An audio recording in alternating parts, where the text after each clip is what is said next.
There's a clip circulating right now that I genuinely cannot stop rewinding, and it has nothing to do with a highlight, nothing to do with a press conference controversy, nothing to do with the kind of manufactured drama that floods the NFL offseason every single year. It's a position coach sitting down for what looks like a routine interview and saying something so specific, so technically detailed, so clearly unscripted that it stopped me mid-scroll and made me think about it for the rest of the day.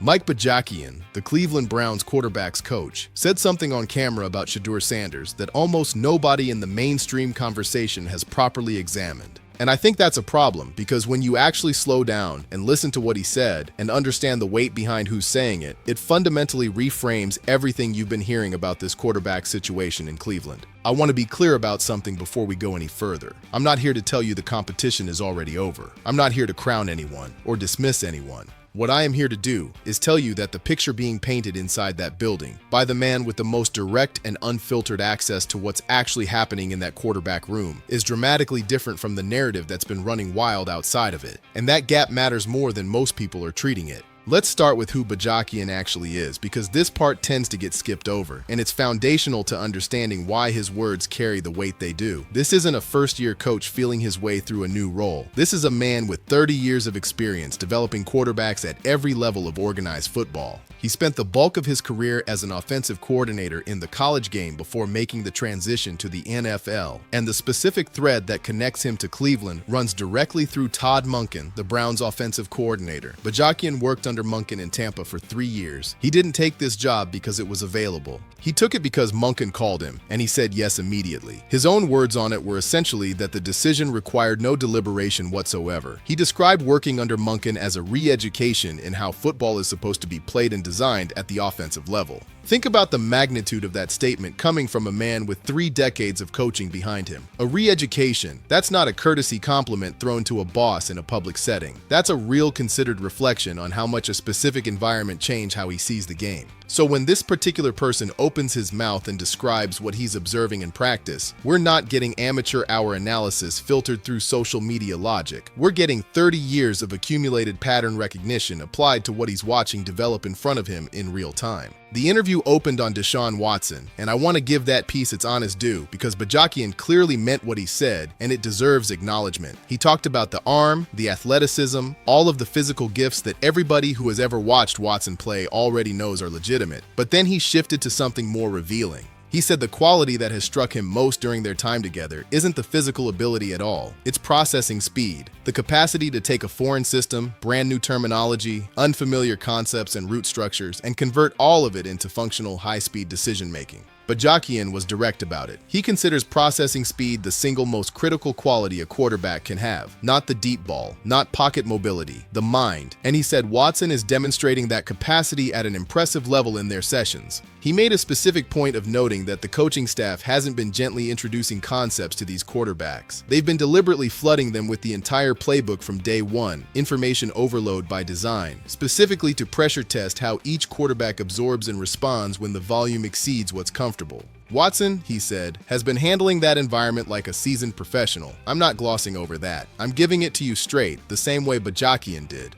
But something shifted when the conversation turned to the younger quarterbacks. And I don't mean shifted in a way that was loud or obvious or easy to clip for an outrage take. It was subtle. It was a change in register that you only catch if you're actually paying close attention to the difference between a coach managing a narrative and a coach who simply can't contain his genuine reaction to something he's been watching. Bajakian's voice found a different gear when he got to Shedeur Sanders. The pace changed, the specificity increased, and what came out next is the part I keep coming back to. He said, without any diplomatic softening, without hedging in any direction, that he genuinely didn't know what to expect when he took this job. From a 30-year veteran, a man who has evaluated quarterback prospects across every level of competition, in every kind of program, under every kind of pressure you can imagine at the college and professional level. He walked into Cleveland with real uncertainty about what Shedeur Sanders was going to be in this environment. And then he said that what he actually found exceeded what he anticipated. I need you to feel the full weight of that before we move forward, because that's an extraordinary thing to say publicly, especially right in the middle of an offseason saturated with trade rumors and uncertainty narratives built specifically around this quarterback. The man with the most direct access to the truth isn't hedging. He's telling you he was surprised by how good it actually is in there. That's the real story. Now here's where Bajakian went that nobody else in this conversation has properly followed him. And it's the part that completely changed how I'm thinking about all of this. He didn't just offer general encouragement. He didn't offer the kind of warm, vague praise that coaches deploy when they want to say something positive without actually committing to anything specific. He described a play.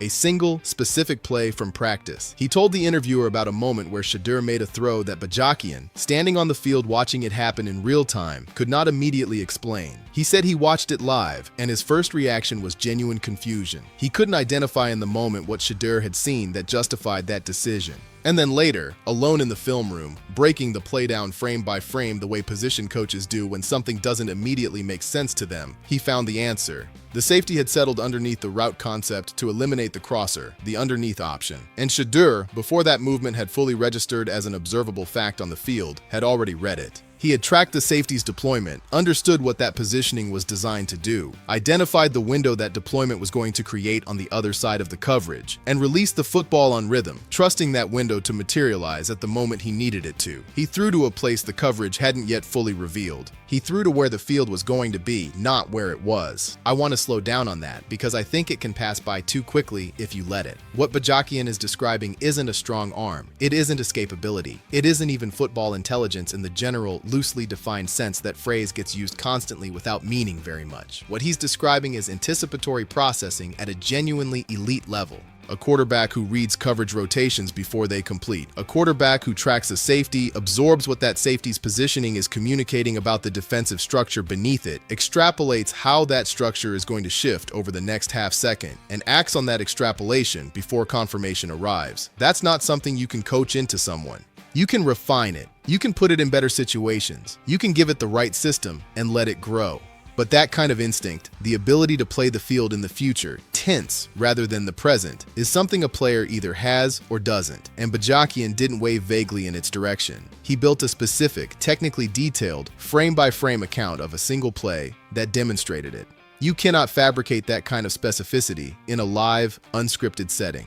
That's a coach recounting something he personally went back to study because it surprised him. That's a man telling you about a moment he couldn't fully explain until he slowed it down and examined it properly. That's real. And the framing Bajakian chose is itself meaningful. He specifically labeled this quality as high praise, and then he explained exactly why it's difficult to recognize from outside the building. It doesn't register in highlight reels. Deep throws register, scrambles register, touchdowns register. But a quarterback releasing the ball to a spot that looks early, to a window that isn't fully open yet based on a safety rotation that's still in progress, that's invisible to most viewers. It doesn't generate social media traction. It doesn't produce the kind of visual moment that turns into a clip. It only becomes legible when someone who understands coverage responsibilities, route timing, and defensive deployment is watching the play with a specific analytical purpose, which is precisely why the conversation outside this building and the conversation happening inside it sound so completely different right now. The people generating the loudest narratives about Shedeur Sanders are working from highlights, box scores, draft stock fluctuations, and whatever story has the most momentum in the current news cycle. Bajakian is working from film.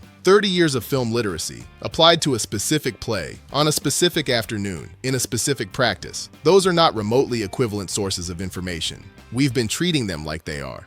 Dillon Gabriel came up in the interview too, and I want to give it its proper space because what Bajakian said about him reveals something real about the internal structure of this room. He grouped Gabriel directly alongside Shedeur when describing preparation habits. Both of them, he said, arrive at the facility having already done the homework, already familiar with what's about to be installed before it's formally introduced, already knowing the material before anyone assigned it. That quality tends to get buried under flashier evaluations, but in my experience paying attention to how depth charts actually shift over the course of a season, it's one of the most reliable indicators of which young players earn trust and which ones stagnate. You can't out-talent your way into a coaching staff's confidence. You out-prepare your way there. And the fact that both Shedeur and Gabriel are doing that consistently enough that their position coach is specifically choosing to highlight it publicly tells you something meaningful about the work culture developing in that room. Dillon Gabe was framed in noticeably different terms, and that distinction itself is informative. Bajakian talked about raw physical tools, mechanical rawness that comes with the territory at this stage of development, a project still being shaped rather than a finished product being refined.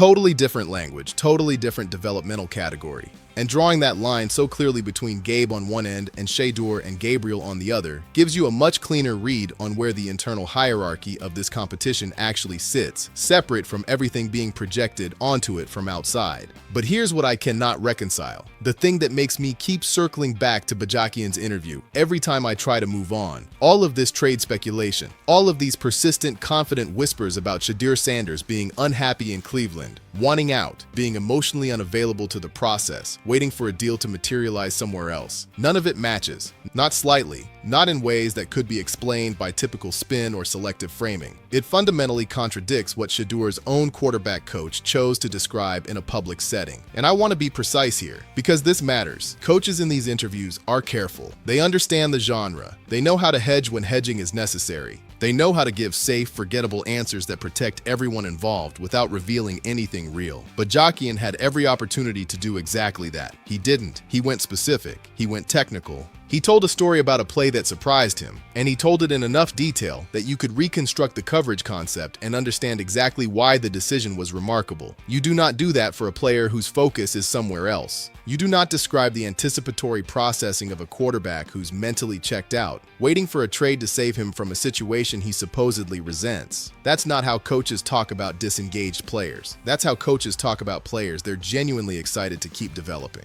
Bajakian also said something about the culture inside the room that I think deserves more attention than it's been getting. He described the environment as conversational, not hierarchical, not a system where one voice issues directives and everyone else absorbs them. He brings his assistants into the room. He brings quality control staff. He pulls Watson's professional experience into the discussion about how specific concepts should be executed. He invites Shedeur's read on a particular play structure. He pulls Gabriel's perspective shaped by his own distinct background in college football. The philosophy is that the best answer about how to run any given concept might come from anyone present, so everyone's input is treated as genuinely worth considering. For young quarterbacks still calibrating to this level of the game, that environment doesn't just feel better, it develops you faster. When your football intelligence is being actively engaged rather than simply tolerated, when you're being asked how you see the field instead of just being told where to look, your instincts sharpen at a different rate. Your confidence in your own reads compounds. And apparently for Shedeur specifically, those instincts are already sharpening at a rate that's catching his own coach off guard in practice. So here's where I actually land. The competition is real. Watson's experience is real. The organizational investment in him is real, financially and otherwise. Nobody serious is declaring a winner right now. Training camp hasn't produced the reps under real competitive conditions that would justify anything that definitive, and I'm not going to be irresponsible about it.